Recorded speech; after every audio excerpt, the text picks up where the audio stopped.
1474. Wa anhu, sama dari Sayyidina Ali radhiyallahu an karamallahu wajhah, qala berkata, qala Rasulullah sallallahu alaihi wasallam, bersabda Rasulullah sallallahu alaihi wasallam, la tabda'ul yahuda walan nasara bisalam.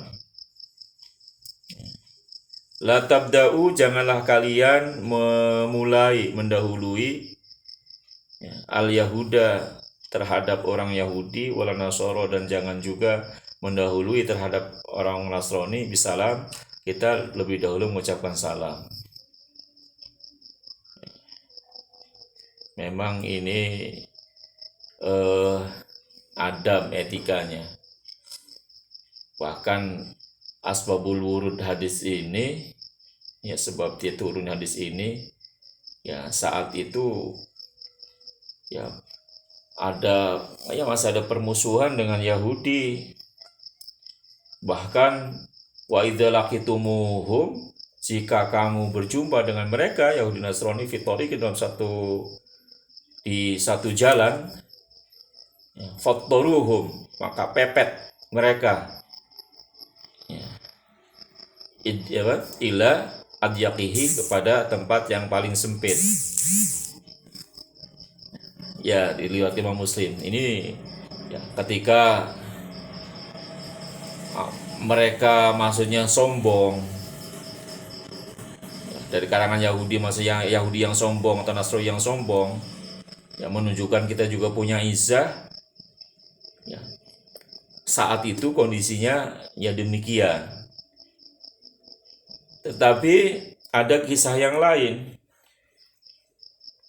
Ada diceritakan Syekh Abdul Qadir Jailani ya berjalan diikuti rombongan para santrinya. Lalu berpapasan dengan seorang rahib, pendeta Nasrani. Dia juga diikuti oleh para santrinya. Biasa rahib itu kan kalungan salib, ya, di lehernya gantung, salibnya kelihatan, ya, gede, ya kelihatan. Tapi Syekh Abdul Qadir Jailani, dia memang kalau mengucapkan salam ada anjuran dilarang, tapi hormat dengan tersenyum sambil menundukkan kepala, ya, tanda menghormati sama manusia, itu dibolehkan. Ya, apalagi seorang yang alim, ya, wali kutub, ya, atau ya sekaliber Syekh Abdul Qadir Jailani radhiyallahu an, ya itu lebih tahu. Akhirnya apa? Ketika Syekh Abdul Qadir Jailani menganggukkan kepala sambil memberikan hormat dan tersenyum ketika papas ini jalan, ya gak mengucapkan salam, si Nasrani tadi, si pendeta itu juga membalas dengan tersenyum dan membungkukkan lebih bungkuk lagi, ya, sambil tersenyum juga mengucapkan terima kasih. Nah, ketika dibalas, dihormati demikian, nah, itu lomba-lomba dalam kebaikan. Syekh Abdul Qadir Jailani membalasnya dengan membukukan yang lebih rendah lagi, tanda hormatin, mengucapkan terima kasih atas penghormatannya. Diucapkan jadi kayak orang Jepang itu kalau menghormat sampai seperti ruku, sampai datar itu kan, ya, bahwa penghormat bersama manusia, ya, dalam hal-hal tertentu kalau tahu dalilnya banyak, ya tidak masalah, bukan berarti mengagungkan manusia walaupun itu berbeda agama. Ya, penghormatan sama manusia ini memang unik, ya, beragama itu memang unik. Lah sudahlah, akhirnya dua rombongannya Syekh Abdul Qadir Jailani radhiyallahu an dengan rombongannya pendeta berpapas itu kira-kira sudah 100 meter. Ada seorang murid yang geletuk, Syekh, nah, kenapa Syekh menghormati mereka dia yang berbeda agama? Syekh Abdul Qadir Jailani memang diam, tidak menjawabnya. Mungkin ada beberapa ada yang bertanya juga, akhirnya baru menjawab. Ya, sesungguhnya walaupun beda agama, di hatinya tetap ada cahayanya Allah Subhanahu wa taala, ada cahayanya Kanjeng Nabi Muhammad SAW. Kalau Allah memberikan hidayah, ya mudah saja. Dan ternyata betul. Setelah 100 meter si rombongan rohib itu bersama anak ketuanya, pendeta dengan anak-anak muridnya balik arah menyusul Syekh Abdul Qadir Jailani dengan memanggil. Langsung mengatakan apa? Ya mereka menyatakan keislamannya. Masya Allah. Ini karena lihat akhlaknya Syekh Abdul Qadir Jailani. Memberikan penghormatan, ketika dibalas hormat malah lebih hormat lagi pada yang segala macam. Dan memang beliau mungkin sudah dikasih bocoran bahwa itu asbab keislamannya, masuk Islamnya, mu'alafnya kepada Syekh Abdul Qadir Jailani. Jadi walaupun beda agama diberikan penghormatan. Nah, kita ini kadang-kadang ya sedikit perlu meniru akhlaknya. Jangan beda agama terus dimusuhi. Ya, berbeda agama ya agamanya beda, sama manusia adalah umat yang satu. Nah, kalau Allah memberikan hidayah mudah saja. Ya Masya Allah. Jadi walaupun hadisnya benar, jangan serta-merta diterapkan bukan pada tempatnya. Ya. Hadis yang ke-1475, wa anhu, maksudnya dari Sayyidina Ali juga radhiyallahu an. Anin Nabi sallallahu alaihi wasallam, dari Kanjeng Nabi Muhammad sallallahu alaihi wasallam, qala, berkata, bersabda, idza atasa ahadukum, idza apabila atasa bersin, jebris, sapa ahadukum, salah seorang di antara kamu. Nah, tadi sudah dijelaskan, falyaqul, maka hendaklah mengucapkan atau mengatakan. Orang yang bersin itu hendaklah mengucapkan alhamdulillah. Kenapa sebenarnya hikmahnya seorang muslim itu ketika bersin terus disunahkan mengucapkan alhamdulillah? Menurut penelitian, apalagi di zaman sekarang nih, zaman corona, zaman penyakit, sebenarnya dari dulu bersamaan dengan bersin itu Allah Subhanahu wa Ta'ala mengeluarkan banyak penyakit, banyak virus yang mengganjal dikeluarkanlah, sehingga mengurangi, bahkan ya bersin kalau sekali dua kali itu kan keluar virusnya, insya Allah jadi sehat. Nah, cuma kalau sudah berkali-kali beri tanda-tanda pilek deh ya, tanda pilek tuh ya emang pilek beneran. Maka bersyukur ya, bisa bersin itu alhamdulillah. Tandanya hidung kita masih berikan sensitif. Ada virus, ada benda asing yang mengganjal yang di dalam lubang hidung kita atau di dalam batang hidung kita. Karena ini sensitif, oleh Allah SWT dikeluarkan dengan bersin. Bayangkan kalau banyak penyakit dan segala, bahkan kemasukan kacang nasi tidak bersin, akan membusuk dan membuat penyakit seperti apa. Jadi apa? Makanya kalau bersin, ucapkanlah alhamdulillah, segala puji bagi Allah. Wal yaqul lahu akhuhu, dan hendaklah berkata atau mengucapkan lahu pada orang yang bersin, yang mengucap alhamdulillah itu, yaitu yarhamukallah, menjawabnya dengan yarhamukallah, semoga Allah merahmatimu. Fa'idha qala lahu, maka tatkala qala berkata atau menjawab tadi kepada orang yang mengucapkan yarhamukallah, falyakul, hendaklah orang yang bersin juga mengucapkan, mendoakan lahu bagi orang yang mengucapkan yarhamukallah dengan ucapan yahdikumullahu wa yuslihu balakum. Tadi sudah dijelaskan, semoga Allah memberikan hidayah kepadamu dan membuat aslah, menjadi membaguskan segala urusan dan perkaramu. Masya Allah, bersin aja saling mendoakan sama muslim. Agama sempurna dalam berbagai hal. Akhrajahul Bukhari, diriwayatkan oleh Imam Bukhari. Wa anhu, dari Sayyidina Ali juga radhiyallahu anhu, karamallahu wajhah, qala, ia berkata, qala Rasulullah sallallahu alaihi wasallam, Qala bersabda, siapa yang bersabda Rasulullah sallallahu alaihi wasallam, la yashrabanna ahadukum iman, la yashrabanna, la janganlah, yashrabanna sekali-kali minum.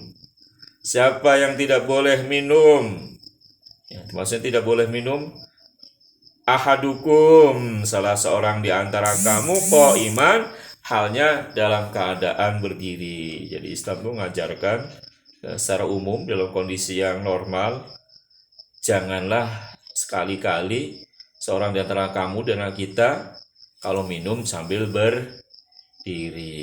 Nah, tapi kalau minum air zam-zam pada sunahnya ngadep kiblat terus berdoa, ya, kadang berdiri, atau misalkan dalam kondisi yang tertentu, dalam perangan yang tempatnya sempit, nggak ada ini jongkoknya ininya kotor, ya, banyak kotoran, lebih baik harus berdiri, ya mungkin berdiri. Tapi secara normal jangan minum sambil berdiri, ya, dimakruhkan. Makruh itu artinya tercela, tidak disukai. Oke, ya, kita lanjutkan. Wa anhu, dan dari Sayyidina Ali juga radhiyallahu ta'ala anhu, qala, ia berkata, qala Rasulullah sallallahu alaihi wasallam, qala bersabda, siapa yang bersabda Rasulullah sallallahu alaihi wasallam, idzan ta'ala hadukum falyabda bil yamin. Masyaallah.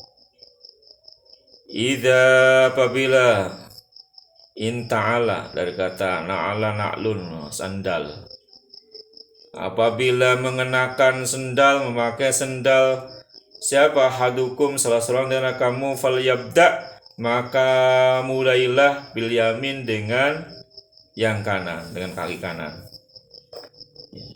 Ini wa idza naza'a, wa idza, apabila naza'a, melepas apa? Maksudnya melepas sandalnya, falyabda, maka mulailah bishimal, dengan yang kiri, kaki kiri.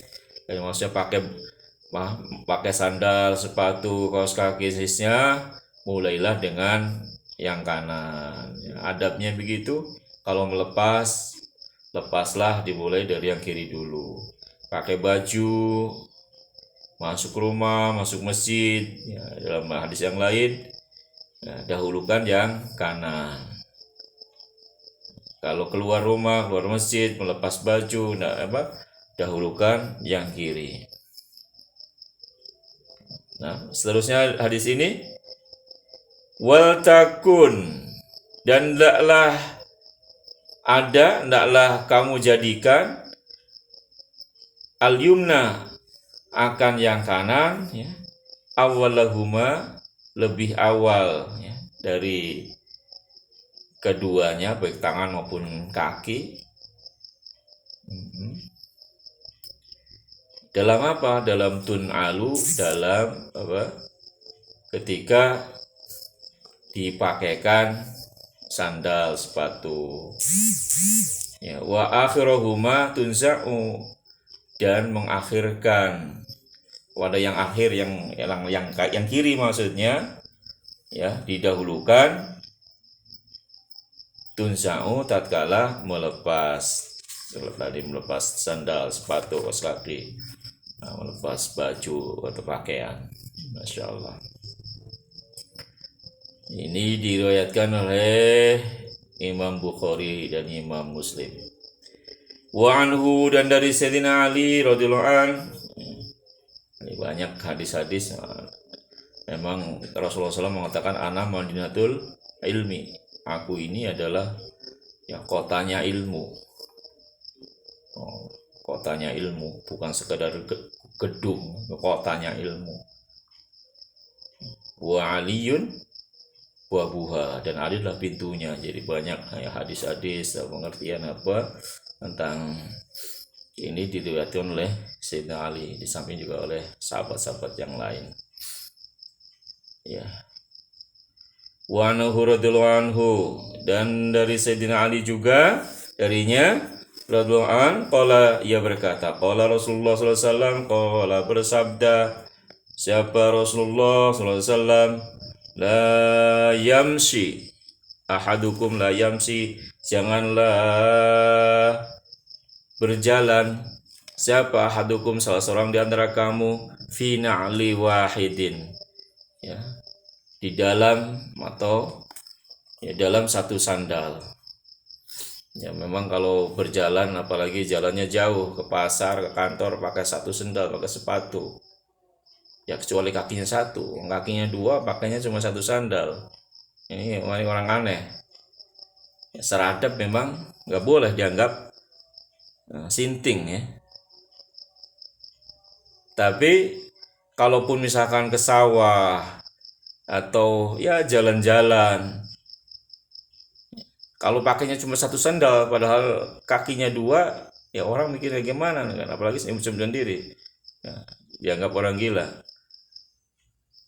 Sehingga agama menganjurkan ya, wal yun'ilhuma, hendaklah memakaikan sandal itu ya dua-duanya, dua kaki jami'an, dua kakinya, sandal atau sepatu. Kalau harus telanjang kaki karena mungkin refleksi jalan kaki atau ke sawah, ya, au liyakhla'huma, ya hendaklah melepaskan keduanya jami'an. Jadi kalau lepas semua, ya sampai sejauh itu agama mengajarkan adab. Ya, kalau kita pakai sandal sebelah, jalan 1 kilo 2 kilo misalnya ke pasar, yang satu dipakai sendal, yang satunya enggak, nah, refleksinya satu saja gitu kan, satu-satu senyum-senyum sendiri. Nah, orang lain kan jadi suzon, prasangka buruk, ini orang mulai gila kapan. Nah, prasangka buruk kan jadi dosa karena sebab kita yang salah. Dosanya orang karena kita yang membuat orang lain berdosa, makanya sampai sejauh itu menjaganya. Beberapa hadis lagi. Hadis yang ke-1479. Wa an Ibni Umar radhiyallahu anhu maqal, dari Ibnu Umar radhiyallahu anhu berkata, qala Rasulullah sallallahu alaihi wasallam, bersabda Rasulullah sallallahu, la yanzurullahu ila man ya jarra ya saubahu khuyala.